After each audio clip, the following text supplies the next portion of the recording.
गुड़ की चिक्की, गुड़ मूंगफली की गजक या ऐसा कोई दूसरा नाम, लेकिन इस फूड प्रोडक्ट को भारत का लगभग हर नागरिक जानता होगा। सर्दी के मौसम में गुड़ की चिक्की की बिक्री रिकॉर्ड तोड़ती है। कॉलोनी के कॉर्नर से लेकर रेलवे स्टेशन तक हर जगह गुड़ की चिक्की बिक्री के लिए उपलब्ध मिलती है। लेकिन क्या आप जानते हैं भारत में सबसे पहले गुड़ की चिक्की किसने बनाई थी और किसके लिए बनाई गई थी? तो चलिए जानते हैं इस वीडियो में। शुरू करते हैं, लेट्स बिगिन।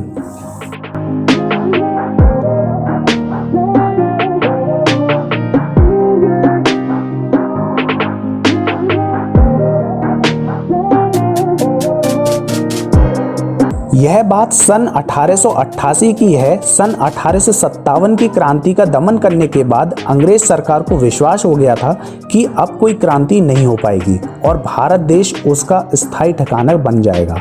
इसीलिए उन्होंने भारत में कई तरह के विकास कार्य शुरू कर दिए थे। दुनिया का सबसे बेहतरीन रेलवे नेटवर्क इन्हीं दिनों में बनाया गया। सन 1888 में लोनावला स्टेशन का निर्माण शुरू किया गया और रेलवे लाइन भी बिछाई जा रही थी। सर्दी का मौसम था और मुंबई के लोग जानते थे लोनावला का मौसम कैसा होता है। कड़कती ठंड में गरीब मजदूर काम कर रहे थे। अंग्रेज सरकार इंफ्रास्ट्रक्चर पर तो पैसा खर्च कर रही थी, लेकिन मजदूरी के मामले में केवल उतना ही पैसा दिया जाता था जितना जीवित रहने के लिए आवश्यक हो। भारत की स्वतंत्रता के बाद 5वें वेतनमान तक भारत सरकार भी इसी नीति के अनुसार अपने कर्मचारियों का वेतन निर्धारित करती रही। ऐसी स्थिति में मजदूरों के स्वास्थ्य और बजट को ध्यान में रखते हुए मगन लाल नाम के एक मिष्ठान निर्माता ने गुड़ की चिक्की का आविष्कार किया।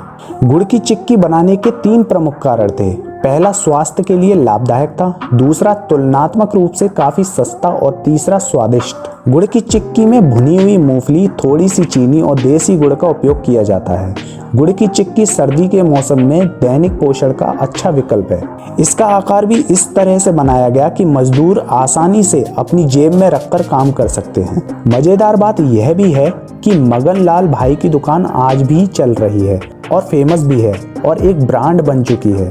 मगन लाल की चिक्की की डिमांड केवल मजदूरों में ही नहीं बल्कि करोड़पति परिवारों में से भी एक है, क्योंकि अब उसमें कई तरह के ड्राई फ्रूट्स और फ्लेवर भी मिलाए जाने लगे हैं। तो दोस्तों, आपको ये मज़ेदार वीडियो कैसी लगी कमेंट में ज़रूर बताइएगा और लाइक ज़रूर कीजिएगा, शेयर और सब्सक्राइब तो ज़रूर कीजिएगा और बगल में बेल आइकन ज़रूर दबाइएगा ताकि हम कोई भी नई वीडियो डालें तो आप तक पहुंच जाए। तो अच्छा, चलता हूँ, दुआओं में याद रखना और अगर मेरा जिक्र करना है तो सब्सक्राइब जरूर करना। Keep sharing, keep loving. तब तक के लिए सायोनारा एंड बाय।